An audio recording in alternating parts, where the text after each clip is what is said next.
Soyez fidèles à la prière, qu'elle vous tienne éveillés dans l'action de grâce.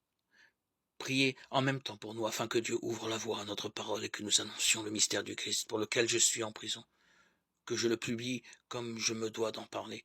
Conduisez-vous avec sagesse devant ceux du dehors, en tirant parti du temps présent.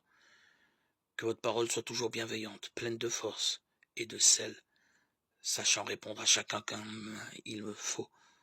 Vous serez pleinement informés de ce que je deviens par Tychik, le frère bien-aimé, fidèle, ministre et compagnon dans le Seigneur.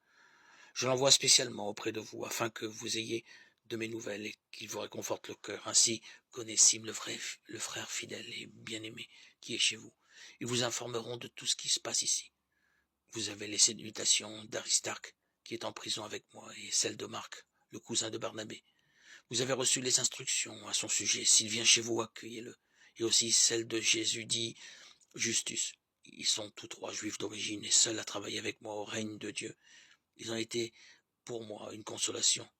Vous avez les salutations d'Épaphras qui est de chez vous, un serviteur de Jésus qui mène sans cesse pour vous le combat de la prière afin que vous teniez debout comme des gens parfaits et pleinement accordés à la volonté de Dieu. Je lui rends ce témoignage qu'il se donne beaucoup de peine pour vous et pour ceux de Laodicée et de Hierapolis. Vous avez la salutation de Luc, le médecin bien-aimé, et de Démas. Saluez tous les frères de Laodicée et aussi Nympha et l'église qui se rassemblent chez elle. Et quand on aura lu cette lettre chez vous, faites en sorte qu'on la lise aussi dans l'église de Laodicée.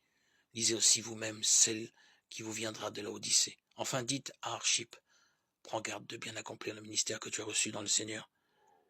La salutation est de ma main à moi, Paul. N'oubliez pas que je suis en prison. La grâce soit avec vous. Colossiens 4, 1, 18.